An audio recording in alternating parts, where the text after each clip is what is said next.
di hati semua, iaitu cara menjadi pelajar cemerlang.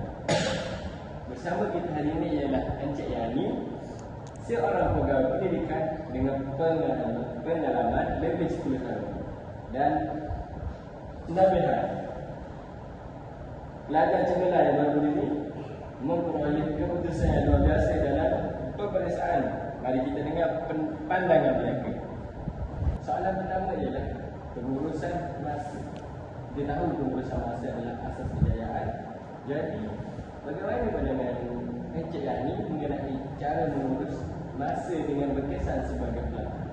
Okey, untuk masa sangat penting untuk belajar. Salah satu teknik yang saya bersyorkan untuk belajar gunakan ialah untuk membuat jadual mingguan, bulanan, untuk membuat kerja dan sebagainya.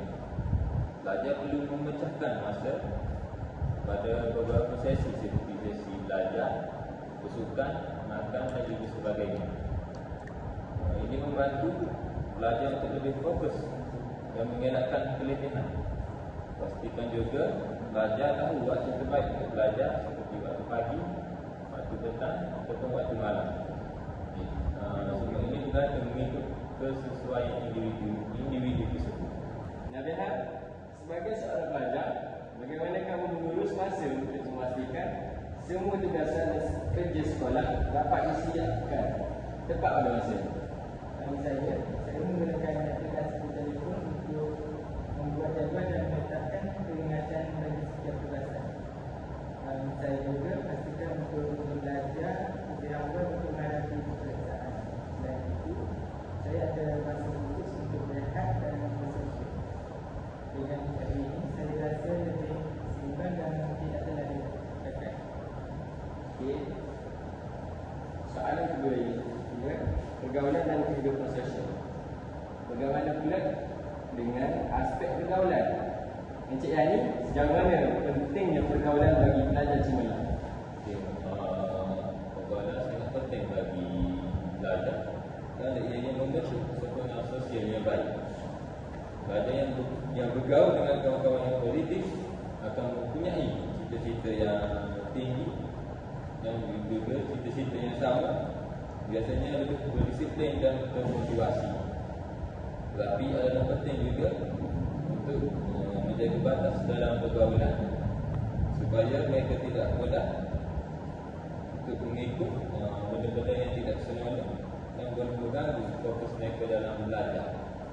Okey, Nabiha pula, adakah pergaulan dan pergerakan memberikan peranan besar dalam kejayaan kamu sebagai pelajar cemerlang? Ya, saya bersama dengan orang yang dulu di matlamat yang sama. Kami selalu belajar bersama dalam beberapa tugas. Tapi saya juga belajar untuk bergerak tidak apabila ada aktiviti yang boleh mengganggu masa belajar saya. Membantu saya untuk fokus. Soalan yang ketiga pula adalah pasal gaya hidup sihat. Okey. Akhir sekali, mari kita sentuh tentang gaya hidup sihat. Encik Yani, apa pandangan Encik tentang pentingnya gaya hidup sihat dalam kejayaan akademik? Okey, untuk gaya hidup sihat memang sangat penting. Makanan yang baik dan tidur yang cukup dapat beri kita tenaga dan membantu pelajar untuk lebih fokus dalam belajar, studi dan juga exam. Saya selalu menasihatkan pelajar untuk sentiasa cukup tidur 7 jam dan makan makanan seimbang, terutamanya ketika musim peperiksaan. Okey, terima kasih. Soalan kepada Encik Nabiha pula, bagaimana kamu mengamalkan gaya hidup sihat dalam kehidupan seharian sebagai seorang pelajar? Saya pastikan saya bersenam dengan 3 hari seperti berjalan kaki atau berlari. Makanan saya juga saya jaga, terutama elakkan minuman yang berkafein sebelum tidur supaya saya dapat tidur yang cukup. Saya rasa ini membantu dalam meningkatkan kemampuan saya. Terima kasih kepada Encik Yani dan Nabiha atas kepastian yang sangat berharga ini.